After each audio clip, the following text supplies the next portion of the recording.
Sini biasa tak sembahyang Isya pukul 11, 11.30 biasa tak? Oh, biasa.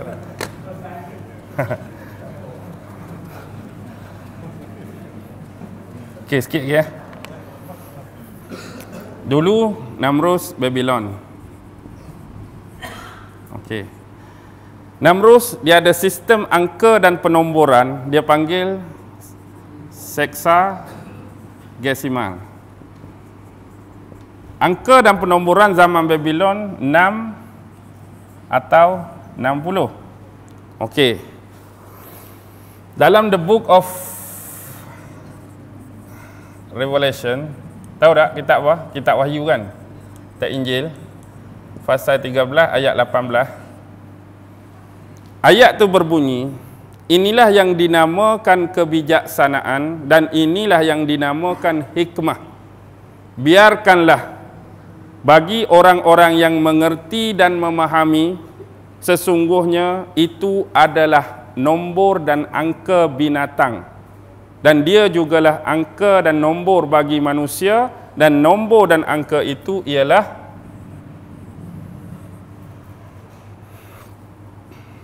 rujuk Book of Revelation, Wahyu pasal 13 ayat 18. Jadi digunakan zaman Babylon oleh Namrus, sistem penomboran dan angka berteraskan 6 ataupun 60. Zaman Amerika sekarang dia guna sentigesimal kah? Saya lupa lah. Lebih kurang. Okey. Maksudnya zaman hari itu 60 sen di sisi zaman Namrus bersamaan dengan $1 zaman lah ni. Amerika lah ni, $1 dia sama dengan 60 sen zaman Namrus. Dan Namrus guna sistem hexadecimal ni. Kita hari ni hak ikut dia, antara paling penting 60 saat sama dengan 1 minit zaman Namrus lagi. 60 minit sama dengan 1 jam zaman Namrus. 1 bulatan 360 darjah juga zaman ni lagi. Sekarang bila kita tengok 60 sen sama dengan $1. Melalui sistem sentigesimal, kita hari ni tak pakai sistem 660, kita pakai sistem penomboran guna angka 10. Guna angka 10. Maksudnya 0.6 kalaulah 1100 0.6 kali 1100 dia keluar apa? 666. Hak mana 666? Hak ni ke? Hak mana 1100? Hak ni ke? 1100 ni hexadecimal ke sentigesimal?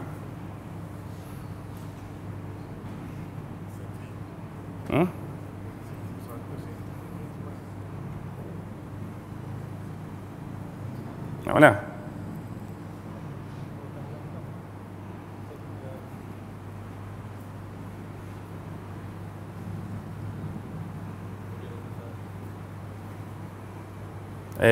Silap.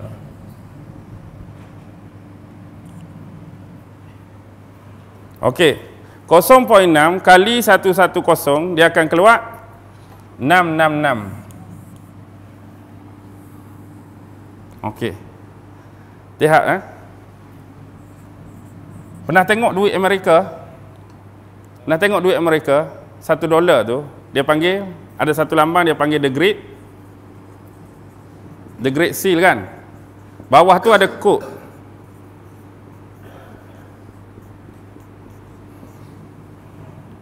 Ada kod ni kan.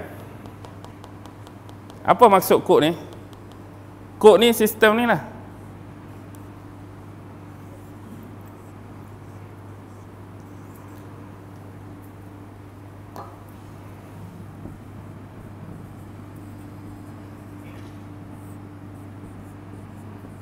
Secara halus mereka menyembunyikan satu angka. Angka apa? 1776 ni. Amerika merdeka bila? Dan penemuan Amerika pun 1776. Dan penubuhan Illuminati pertama diinstall guard tu oleh Adam Weishaupt kan, pengasas.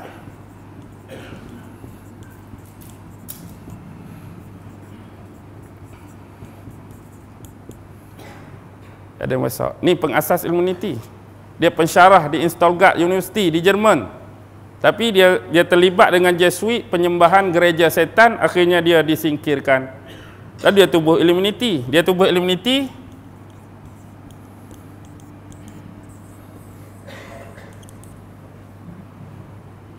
Untung juga ada dia, sebab kita cuti sekali lagi.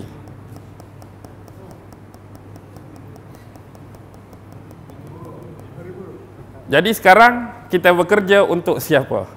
Dan cuti untuk siapa?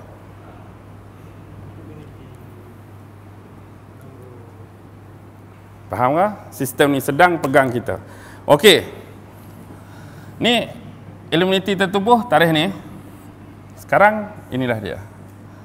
Dari Babylon lama zaman Namrus, dia sudah bertukar pemerintahan ke Babylon yang baru. Babylon yang baru. Maksudnya usaha Namrus dulu, OWG dia masih terus berjalan, cuma hari ini OWG dia nama, hari ini New World Order, dulu One World Government. Hak Namrus nak buat dulu One World Government, sekarang New World Order. Dan dia tak terlibat dengan WWE. Apa dia WWE? World Wrestling Entertainment. Dulu Wrestling Federation, WWF tak? Okey. Nampak kan ni? Sikit sebanyak. Okey. Tak payah snack lah ni, dah ringkas lah. Sekarang ni, antara 5 agenda utama Illuminati apa dia?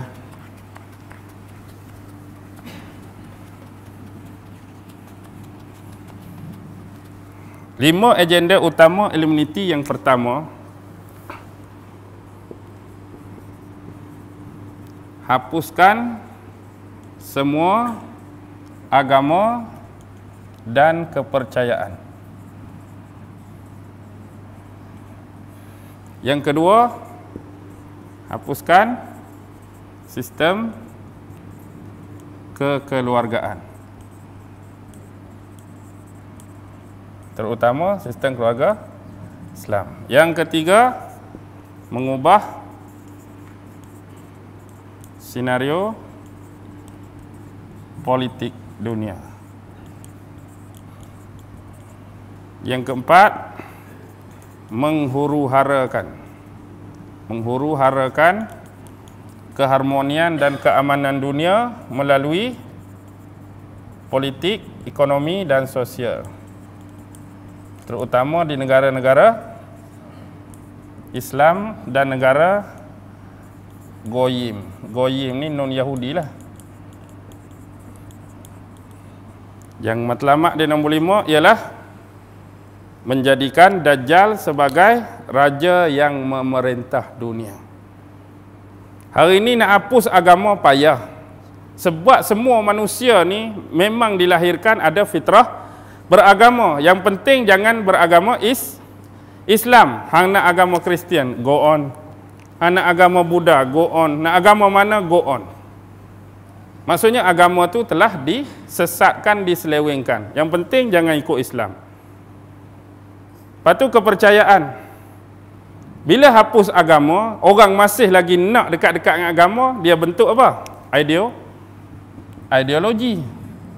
Siapa nak sekular boleh, siapa nak liberal boleh, siapa nak pluralisme boleh, siapa nak komunisme boleh, siapa nak pragmatisme boleh, siapa nak ism yang lain ikutlah. Anut satu tak apa dah. Lepas tu kalau dua-dua tak ada, jadi orang etis, tak ada agama langsung, berteraskan saintifik dan logik semata-mata, rasional semata-mata. Hapus sistem kekeluargaan, terutama kekeluargaan Islam. Hari ni lagu mana agak-agak? Masyarakat di barat lagu mana sistem keluarga? Sampai kena buat hari ibu, kena buat hari Bapak, anak tak tahu ke mana. Anak tak kenal mak, mak tak kenal bapak, suami tak kenal isteri, isteri tak kenal datuk, datuk tak kenal nenek. Kita pun nak jadi dah ni. Nak jadi dah. Tapi kenal lagi mak, kenal lagi bapak. Tapi sistem kekeluargaan Islam tu hampir-hampir dia nak lupus. Mengubah senario politik dunia memanglah melalui amalan sistem demokrasi. Demokrasi Dajjal lah. Demokrasi Dajjal ni dia semua boleh jadi. Asal dia ada hak, asal dia ada, dia panggil apa? Authority, integriti sebagai seorang rakyat, dia boleh tak ambil calon? Boleh. Orang pondan boleh jadi calon? Oh, go on. Bekas perompak, bekas pencuri, pelacur semua boleh jadi calon. Lepas tu, siapa nak undi? Kalau kata undi apa ni? Adun tu pondan, anak undi pakai serban.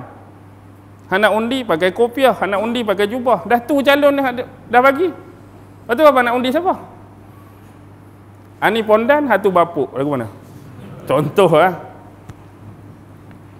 Contoh. Lepas tu kita tak ada pilihan. Dah sistem, undi jugalah. Pangkah jugalah. Nak bagi terisi tempat kosong tu. Lalas sekali hak perah. Aku koyak lah. Undi rosak. Hari ni mereka terap sistem ni. Dan sistem ni sama sekali tak akan menangkan politik Islam. Sampai bila-bila. Ni bukan sistem kita. Kalau menang pun, dia akan buat apa? Mesir apa jadi bila Mursi menang? Lama mana Mursi boleh tahan? Lama mana Mursi tahan?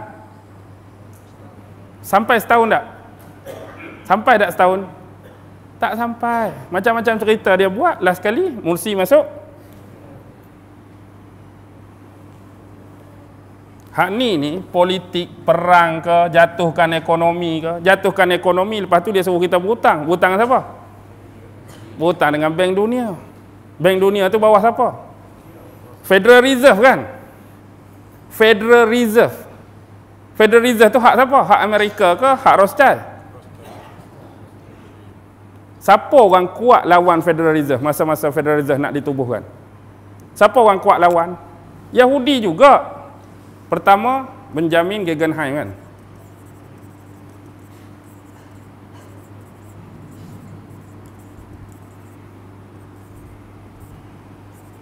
Isaac Strauss. Tak ada terlibat dengan Levi Strauss & Co. Isaac Strauss saja. Lepas tu satu lagi Jacob.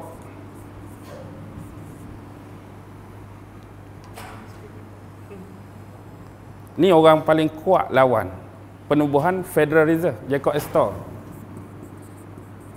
Last kali apa jadi tiga-tiga ni? Last kali apa jadi? Mati. Mati berasingan ke mati sekali?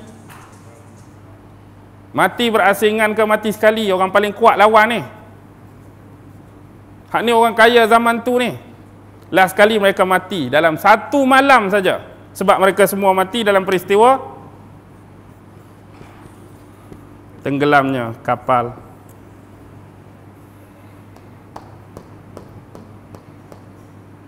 Sepatut ada seorang lagi JP Morgan. Tapi sebab JP Morgan orang depa, hang jangan naik Titanic. Sebab dalam ni kita nak tiga ni. JP Morgan tak naik. Sebenarnya JP Morgan ada nama dalam list hang nak naik Titanic. Tapi JP Morgan terlepas. Last kali 3 orang ni hak tanggung. Kebetulan ke? Semua kita anggap kebetulan.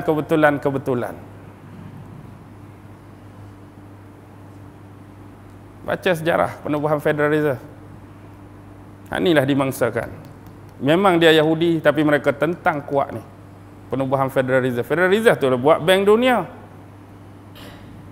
Tujuan buat Bank Dunia, mereka nak angka 66 tadi kalau kita bincangkan kali-kali macam-macam peristiwa akan keluar.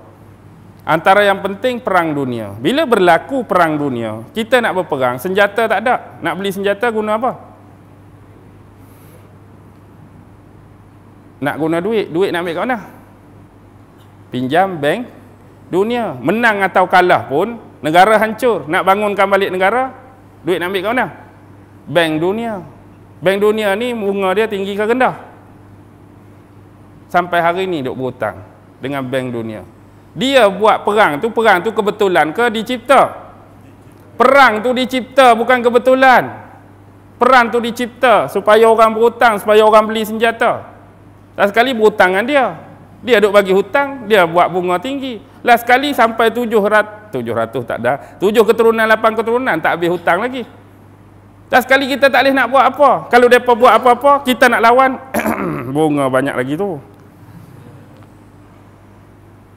Baru nak bersuara lantang, hutang ingat hutang tak payah lagi, hutang tak payah lagi. Slow-slow sikit cakap pun. Kita nak kata apa? Inilah sistem duk pegang kita. Di samping hak hutang tu, dalam amalan biasa, di bank-bank, mereka terapkan amalan riba. Riba pun tak terkecuali. Hak jubah ke, hak kopiah ke, sama juga. Sebab kita nak beli cash, ada duit ke tak ada? Rumah 400,000. Orang kaya, on go on. Orang hak tak kaya? Orang hak tak kaya apa dia? Loan. Nak beli kereta, tak ada cash 70-80. Sekali lagi loan. Nak beli motor, tak ada duit 10,000. Loan. Sofa loan, TV loan. Habis semua loan dalam tu. Bila loan dalam tu, apa jadi? Ustaz, rumah saya kalau balik bergaduh dengan bini hari-hari. Tak bergaduh macam mana kita duk letak benda-benda panas dalam rumah kita? Faham tak?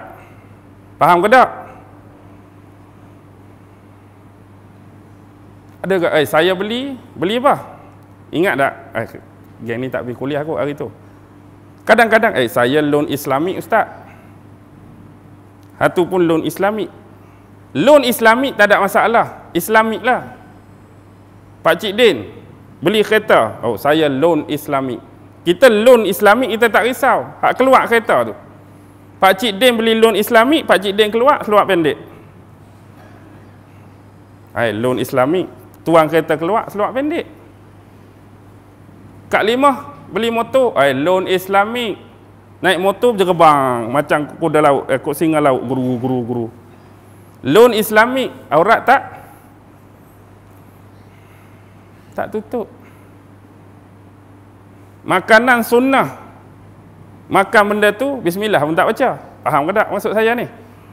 Oh, makanlah makanan sunnah. Makan bismillah pun tak baca. Kita bukan bukan bimbang pasal loan Islamik, bukan bimbang pasal makanan sunnah. Orang hak nak beli loan, orang nak ambil loan, orang hak nak makan. Okey. Lah ni